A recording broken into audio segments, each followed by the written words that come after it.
In the year 1839, Charles Goodyear stumbled upon a method that would forever alter the course of material science. Laboring in his modest, cluttered workshop, Goodyear was obsessed with solving the deficiencies of natural rubber, which was notoriously tacky and unstable. His mission was fraught with numerous challenges, yet he was determined to find a solution. During countless hours of experimenting with different substances, Goodyear's breakthrough came unexpectedly. When he accidentally dropped a rubber and sulfur mix onto a searing stove, the expected disaster did not occur. Instead of dissolving into a sticky puddle, the mixture toughened yet retained its flexibility. This surprising occurrence piqued Goodyear's curiosity and propelled him to delve deeper into this phenomenon. He embarked on rigorous testing and realized that the heat had initiated a chemical reaction between the rubber and sulfur. This reaction fundamentally altered the material's properties. The treated rubber could now withstand higher temperatures, displayed increased elasticity, and offered enhanced durability. Goodyear understood the magnitude of his discovery and named the process vulcanization, honoring Vulcan, the Roman deity of fire, to signify the crucial role of heat in this transformation. Goodyear's innovation marked a monumental shift in manufacturing and materials. Vulcanized rubber was far superior to natural rubber, resisting wear and tear under strenuous conditions. It revolutionized various industries, leading to the creation of durable goods, such as robust tires, resilient shoe soles, and protective waterproof garments.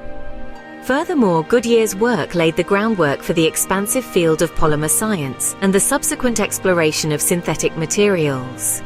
His discovery was not merely an improvement of rubber, but a catalyst for a broader scientific and industrial revolution.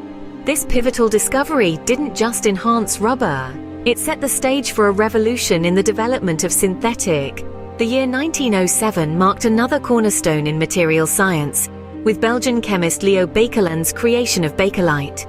This revolutionary substance was not just another chemical compound, but a groundbreaking development in the world of synthetic materials. Bakelite differed significantly from earlier materials such as rubber or celluloid, which could not withstand high temperatures or electrical currents without degrading. Leo Baekeland, who had previously invented Velox photographic paper, began his experiments with phenol and formaldehyde, aiming to create a substitute for shellac. His efforts culminated in the synthesis of a polymer that was hard, heat-resistant, and non-conductive, which he aptly named after himself. This innovation didn't just impact material science, it revolutionized several industries. Bakelite was initially used in electrical insulators and radio and telephone casings due to its non-conductivity and heat resistance. The automotive industry also benefited significantly from Bakelite, utilizing it in various electrical systems and engine components. Moreover, its ability to be molded into various shapes without losing strength made Bakelite ideal for creating durable, lightweight, and aesthetically pleasing products like early plastic jewelry and kitchen appliance handles. The introduction of Bakelite thus marked a transformative moment for many sectors. It paved the way for the development of other synthetic polymers, which continue to shape a multitude of industries. The material's versatile applications and revolutionary properties helped usher in a new era of manufacturing possibilities, influencing the design and production of countless everyday objects. As a result, Bakelite's introduction was not only a milestone in the advancement of material sciences, but also a significant contributor to the modern industrial world, changing the landscape of manufacturing forever. Its invention heralded a new era in manufacturing, giving rise to countless applications, from telephones to the handles of kitchen utensils. The Roaring Twenties brought yet another breakthrough. In 1928, Alexander Fleming, a Scottish bacteriologist, stumbled upon one of the most significant medical discoveries of the 20th century.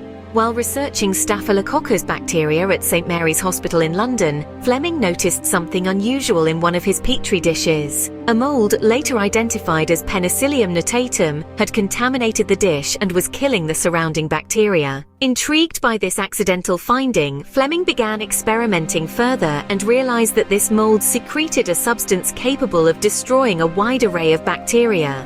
He named this substance penicillin. Fleming's discovery was initially met with skepticism, and it took over a decade for penicillin to be developed into a usable drug. During World War II, the need for effective wound treatments became critical. and the production of penicillin was significantly increased. This development marked the beginning of the antibiotic era. Penicillin's ability to fight bacterial infections saved countless lives during the war and transformed the medical field forever. Moreover, this breakthrough spurred further research and innovation in the field of synthetic materials, leading to the development of medical plastics. These materials became essential in the manufacture of a myriad of medical devices and disposables, such as syringes, tubing, and implants, further revolutionizing healthcare. The impact of Fleming's discovery thus extended beyond antibiotics, catalyzing advancements in medical technology and practices. The discovery of penicillin introduced the world to the life-saving potential of antibiotics, paving the way for the development of medical plastics that would later save millions of lives. The thread of innovation was woven through the fabric of the century. In 1935, Wallace Carothers, an American chemist, unveiled what would be a revolutionary development in the world of synthetic materials, nylon. A product of intensive research at the DuPont laboratories, nylon was not merely an invention, it was a reinvention of how materials could be in everyday life. Initially designed as an alternative to silk, its creation came at a time when the demand for such materials was about to skyrocket due to geopolitical tensions leading to the Second World War. The introduction of nylon significantly altered the textile industry. It provided a cheaper, durable, and more accessible alternative to natural fibers, which were becoming increasingly scarce due to wartime resource allocation. Stockings, once a luxury item made predominantly from silk, became widely available in nylon. The material's strength and elasticity made it an ideal choice not only for hosiery, but also for various military applications. Parachutes, ropes, and vehicle tires were some of the critical military supplies that benefited from this robust synthetic fiber during the war. Beyond the military and consumer markets, the influence of nylon extended into multiple sectors, including healthcare, automotive, and aerospace, demonstrating the broad potential of synthetic polymers. Wallace Carothers' innovation paved the way for countless advancements in materials science, influencing numerous industries and improving the quality of everyday life. This synthetic marvel found its way into everything from women's stockings to military supplies, showcasing the versatility and wide-reaching impact of synthetic polymers. The invention of Velcro in the 1950s by Swiss engineer Georges de Mestral, inspired by the tiny hooks found on burrs, demonstrated nature's influence on synthetic design.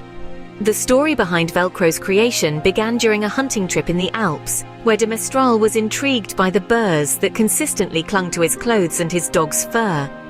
Intrigued by the mechanism that allowed these burrs to attach so effectively, he examined them under a microscope and discovered their natural hook-like shape.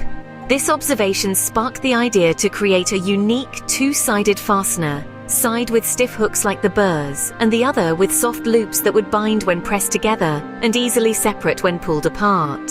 It took nearly a decade of research, experimentation, and refinement before Velcro was officially and entered the market as a novel fastening solution. The same era also gave rise to another innovative product that would transform daily life: the disposable diaper. Invented by American engineer Marion Donovan, after observing the constant laundry burdens imposed by cloth diapers, her invention used a design that was not only more efficient but also more hygienic. Donovan initially crafted a prototype from a shower curtain, which was waterproof, to create a diaper cover to leaks. This eventually led her to develop a fully disposable diaper, using absorbent materials that offered convenience and simplicity to parents.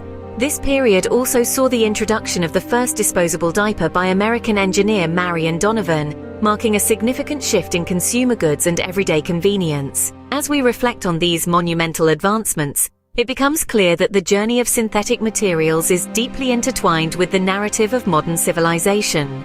From Goodyear's vulcanization to Bakeland's Bakelite, each innovation didn't just transform materials, it reshaped economies, societies, and everyday lives.